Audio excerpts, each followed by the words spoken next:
Happy Wednesday, Saints. Pastor Dave here with your weekly devotional for all the saints. And as usual, I'm going to start off with a reading from Bread for the Journey by Henry Nouwen. Today's topic is on being ready to die. Death often happens suddenly. A car accident, a plane crash, a fatal fight, a war, a flood, and so on. When we feel healthy and full of energy, we do not think much about our death. Still, death might come, very unexpectedly. How can we be prepared to die? By not having any unfinished relational business. The question is, have I forgiven those who have hurt me and asked forgiveness from those I have hurt? When I feel at peace with all the people who are part of my life, my death might cause great grief, but it will not cause guilt or anger.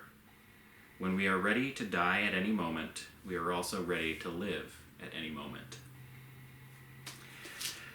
So, as an almost 40-year-old father, I am definitely overdue for creating a will. My own dad tells me quite often that I need to get that together, and he's right.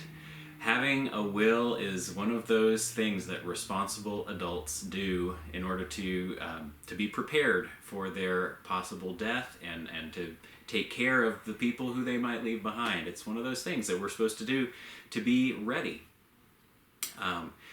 In the reading today, Nouwen talked about a different kind of readiness, and maybe it's not one that we think about so often, but he talked about being ready for our death from the perspective of how we emotionally impact those who we leave behind.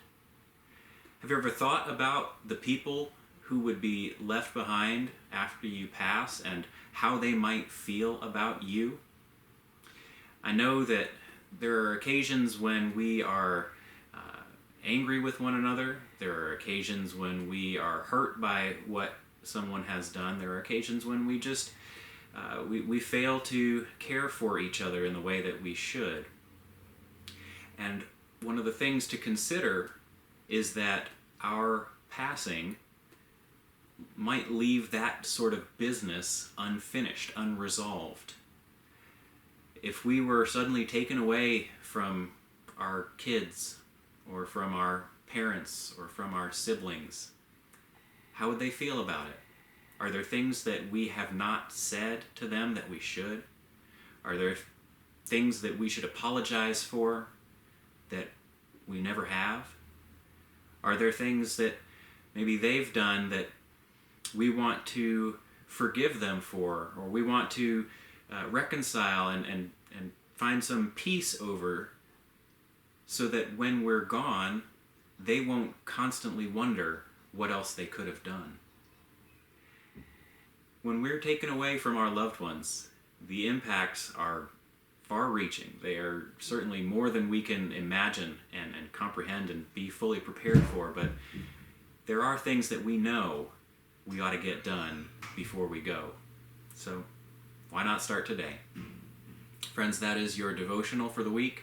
I pray that you are well. I pray that it will be a long time before we say goodbye to one another.